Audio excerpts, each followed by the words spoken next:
Hello, colleagues, and welcome to our final week of learning together. This week, we'll focus our thinking around literacy leadership. And so your stance and your position around writing instruction and reading instruction really speaks to who you are as an educator and your passion towards literacy and writing and reading, and the stance you take on the instructional strategies you choose can be infectious. And your energy and passion that you present in your classrooms and in the teacher's room and in classroom conversations with other colleagues and all stakeholders that you meet really speak to who you are as an educator and really can invite others to join you in your passion. And so your instructional strategies, the ones that really focus on meaning-centered approaches, really even through student conversations around students writing that really is committed to allowing students to share their voices, and really passionate voices will connect with an audience, because we know without an audience that students are not engaged and not motivated. And we know engagement is really the number one factor to students' commitment towards practicing this difficult and challenging work. And so as literacy leaders, you really want to create authentic opportunities for students to be able to for students to be able to present their work and share their voice with other educators, with building administrators, with parents, with community members. And so it's up to you as a literacy leader to really share this passion, to get students to feel the same passion that you do. So the environment you create around writing and your risks that you're willing to take as writers and the things you're willing to try as teachers, really telling students that I'm not sure this is going to be perfect, but we're going to give it a go. We're going to give it a try. And really noticing the things that go well and the things that you might need to change in your writing community really helps create that safe environment for students. And so research tells us that for students, you need to create opportunities to write every single day, not every other day, not twice a week, not a prompt on Friday, but every day. Because writing across the curriculum is so important, and students need to really feel that their environment, the social context that you create, what you've created in your room, is that writing is the vehicle that we use to help us build our thinking, to share our thinking with others. And this is how we work together, whether it's virtually or in person in the classroom, that this environment is a place where we take risks, we support one another, our partnerships help one another, that even if we're not prepared to write it yet, and that word yet is so important for our students because you're not quite there yet, but I know you're going to get there. So the words that we choose are so important for students in order to make this work seem accessible to them.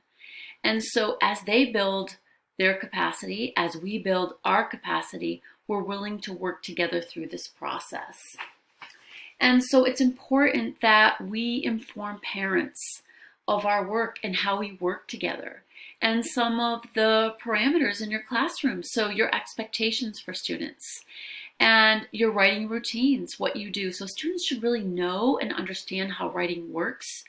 Your focus lessons should always be structured in a way that students understand that you're going to be telling them what you're teaching them, showing them and modeling the teaching, and then providing an opportunity where you're supporting or guiding the practice. And then you're going to send them off to try the work, in understanding that it's an invitation to try the work and that it's not an expectation, because just because you've taught it and modeled it one time doesn't mean that writers or readers or that this is going to transfer today or tomorrow. It might not be till next week or until the week after. So it's up to us as educators to visit our teaching points again and again and create those conferences and those engaging experiences for students that we can revisit our teaching points and perhaps teach a lesson again that week and visit it again last week, or maybe connect learning or lift learning, but really revisiting those targets and those standards that we would like students to accomplish, but thinking about them over and over again. And really for students, I put a star next to this one because we want to emphasize the process. This is what we go through as learners. This is what we do. This is the strategy work. This is what we try. This is how we engage in the work. This is what we try to do, and this is how we get better at it. And so really engaging students and that this is a process, and really highlighting and emphasizing that for students, and not just thinking about that end product at the end, because we know that our teaching is not going to be evident in the piece today or tomorrow, that over time we're going to see that piece. So practicing that process again and again is so critically important. And always giving students that choice so that they feel like they have some say and power. So who they're going to impact, topics they're going to write about, or topics that, or standards that they're expected across the curriculum, so that they get a choice within a topic and what they're really thinking more deeply about. So really hearing student voice and really navigating opportunities and creating a classroom culture that supports writing in as many opportunities as we can possibly support. And finally, we need to understand that as literacy leaders, we never expect perfection. We never expect that everything is going to go well. So being a good leader is taking a collective approach to engaging all stakeholders, which means engaging all of your students so that you can all build your capacity together. And knowing that you're engaging in this process and how difficult it is to think about small groups and conferring with individual students and collecting formative and summative data and writing across the curriculum can feel overwhelming. And so oftentimes we need to take small steps to build our own capacity as we're watching for students to take those same small steps. And really noting your growth over time and students' growth over time. But it's only in the risks that we're willing to take as writers and the risks that we're willing to allow students to take that we will build that capacity together. And so know that you're always aiming to think about content first. And so what message is the student trying to communicate, or what message are you trying to communicate as you're modeling writing yourself?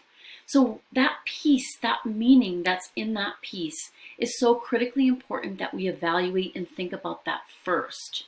And that as we're building capacity, we're thinking about grammar and understanding what developmental steps are appropriate for students, what time we're going to allow within our focus lessons as we're teaching genres, that we're also taking time to teach grammar within that work and appropriate developmental spelling strategies.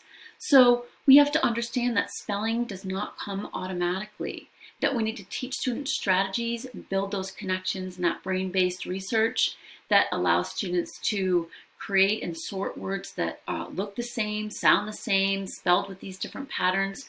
And so we need to develop our capacity and build our capacity to understand that developmental approach so that we can support students and differentiate instruction for individual students and small groups and collectively for our whole class. And finally, think about punctuation and really thinking about integrating skills. So noticing in every aspect of literacy through our interactive read alouds, all of these aspects that authors do, and we integrate them in our instructions so that they don't just live in isolation. So in order for skills to transfer in content and in grammar, in spelling, and punctuation, we have to always think of those places where we can have those conversations again and again.